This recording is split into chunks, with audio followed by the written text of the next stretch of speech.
सत्संग से सोधी आवे, नहीं जीव 84 में जावे। सत्संग से सोधी आवे, नहीं जीव 84 में जावे। अब मेटो द्वेष और राग, हो राग या उम्र बतेरी जाली। अब मेटो द्वेष और राग, हो राग या उम्र बतेरी जाली। तो ऐसे द्रौपदी ने एक कपड़ा दिया था और परमात्मा ने आशीर्वाद दे दिया था, बेटी आज तने मेरा पर्दा बचाया है, मेरी इज्जत रखी है। क्योंकि वो साधु था, जल में खड़ा था, नहा रहा था, अंधा था और कपड़ा कोई था नहीं तन पर, ओनली एक लंगोट रखता था पर्दे पर, एक लंगोट, कोई कपड़ा नहीं था। गर्मी के मौसम थे, गंगा में नाव था। स्नान करते समय उसकी वो लंगोटी भी हाथ से टूट गई, वो छूट गई। वो निवस्त्र नंगा खड़ा था दरिया में और उससे थोड़ी सी दूरी पर जिधर से जल आ रहा था, ऊपर की साइड में एक जनाना घाट बना हुआ था बहनों के नहाने का। और राजा द्रुपद ने वो जनाना घाट दरिया पर, गंगा पर बनवा रखा था। अपनी नगरी से थोड़ी सी दूरी पर वह बह रही थी गंगा। वहाँ पर द्रौपदी, उस राजा द्रुपद की लड़की, रोज स्नान करने जाती थी अपनी सैकड़ों सहेलियों के साथ। जब, और वो पुण्यात्मा थी, जब उसने देखा साधु संत महात्मा स्नान कर रहा है तो उसने सोचा कि महात्मा से बात करेंगे सुबह सुबह, बड़े सौभाग्य हमारा, संत के दर्शन हुए। कहते हैं साधु दर्शन राम का, मुख पर बसे सुहाग, और दर्श उन्हीं को होत है जिनके पूर्ण भाग। साधु दर्शन राम का, साहिब आवे याद, और लेखे में वही समय बाकी का समय बर्बाद। फिर उसने सोचा कि संत नहा रहे हैं, मैं भी नहा लेती हूँ, फिर स्वच्छ होकर बात करेंगे। वो स्नान करके आधा घंटा में बाहर आई घाट से, क्या देखा कि महात्मा तो फिर भी जल में ही खड़े हैं। वो बाहर इसलिए नहीं आए कि मैं अंधा हूँ और निवस्त्र हो गया, नंगा। और लड़कियां की आवाज़ सुनने लगी तो पहले इतने पानी में था और गहरे में चला गया, इतने में कि कहीं बहन बेटियों के सामने मैं निवस्त्र नजर ना आऊं, शर्म का मारा। अब वो कुछ नहा नहीं रहा था, वो ऐसे हाथ मार रहा था। वो सोच रहा था कोई कपड़ा बहता हुआ आ जाए, मैं लपेट कर बाहर निकलूं।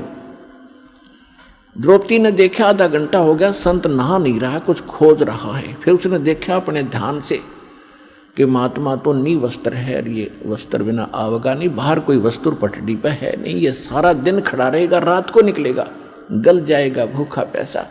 तो लड़की ने आओ देखा ना ताओ अपनी साड़ी पाड़ी। राजा की लड़की की कितनी कॉस्टली साड़ी होती है, कीमती साड़ी, कपड़ा होगा ये विचार कर लेना।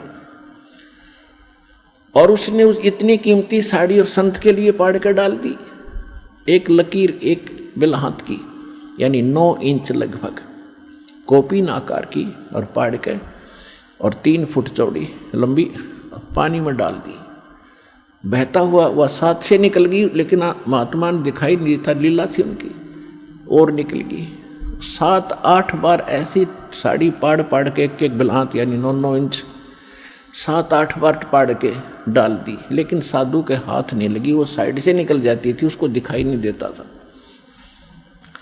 तो यह लीला भी भगवान कर रहे थे कि इसके कर्म बनाऊं, इसके कर्म बने, या इसका एक कैर टूटेगा, वो बचे क्यों करे इस बेटी का। अब देखो पुण्यात्मा, लोभ लालच करे तो ऐसा करे, बेईमाना करे तो ऐसा करे। उसके साथ और भी सहेली थी, नौकरानियां थी।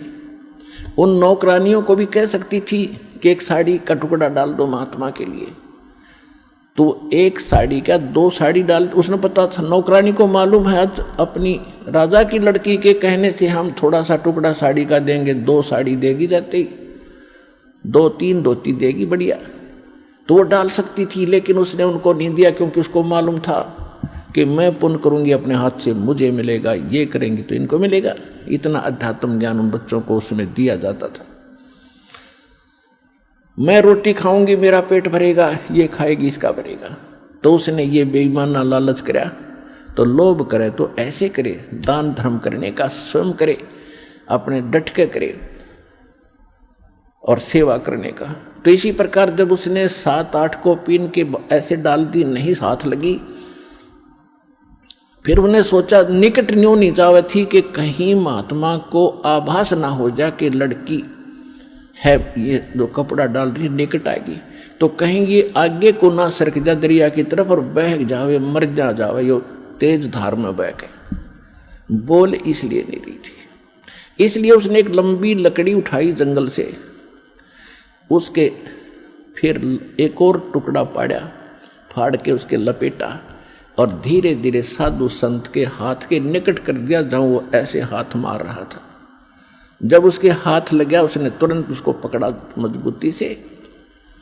फिर उसने देखा कि ये वैसे कोई बहता हुआ कपड़ा नहीं है, ये तो स्पेशल साइज पाड़ कर साड़ी का दिया हुआ है, और बेटी भी आस पास ही होगी। वो तो अंतर्यामी थे, लेकिन लीला जो भगवान करते हैं, जैसे 120 वर्ष धानक रूप में, जुलाई रूप में काशी में रहेगी, कोई आज तक नहीं समझ पाया वो भगवान थे।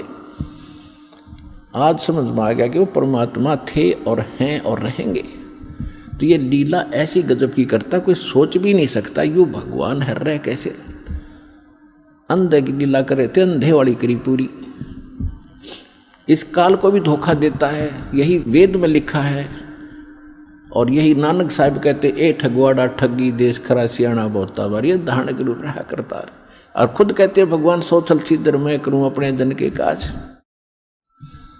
तो द्रौपदी जब उसने वो टुकड़ा लिया, देखा कि हाँ ये तो किसी लड़की बेटी ने दिया है, तो कहा बेटी आज तैने मेरी इज्जत रखी है, भगवान तेरी इज्जत रखेगा और तुझे बहुत ज्यादा दे।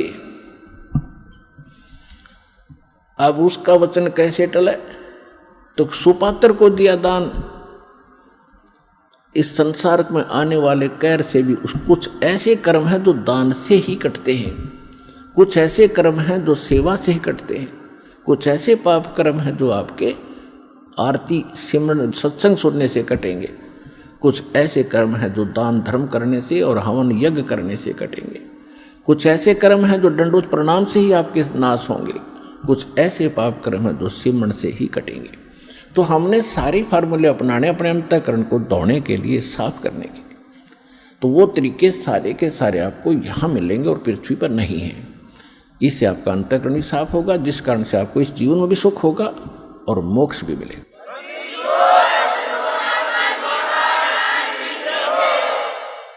अब द्रौपदी का विवाह हो गया अर्जुन से, और पांडव हार गए जुए में, और द्रौपदी को नंगा करने का प्रकरण आपने खूब सुना। दुशासन को आदेश दे दिया दुर्योधन ने कि इसको नंगा कर दे बड़ी सभा में, और इसका चीर उतार दे। हम अंधे हैं। द्रौपदी ने एक कुवचन कहा था, जिसमें राजा युधिष्ठिर ने एक शीश महल बनाया था शीशे का, और दुर्योधन को न्योता दिया था भोजन के लिए। ये गया तो इसकी टक्कर लगी शीशे में, दिखा कौन, यूं गिर गया। द्रौपदी आई थी पानी लेकर के सिर पे मटका भर के, और हंसती हुई कहने लगी कि अंधों की संतान अंधी ही होती है। उसने एज ए भाभी अपने देवर को एक मजाक कर दिया, और कहते हैं दुर्योधन दुष्ट आत्मा था, उसका इतना दुख मान गया कि इसको सबक सिखाऊंगा कि इसने कैसे कह दिया मेरे साथ ऐसा मजाक, अभद्र मजाक किया है।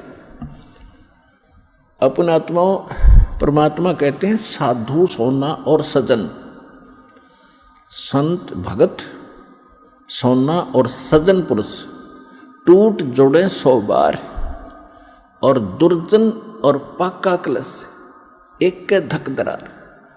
जैसे मटका होता है पका हुआ, उसको थोड़ा सा झटका लग गया, उसमें दरार आ जाएगी, क्रैक हो गया, वो दोबारा नहीं मिल सकता, 100 प्रयत्न कर लो, अलग ही पहचान रहेगी।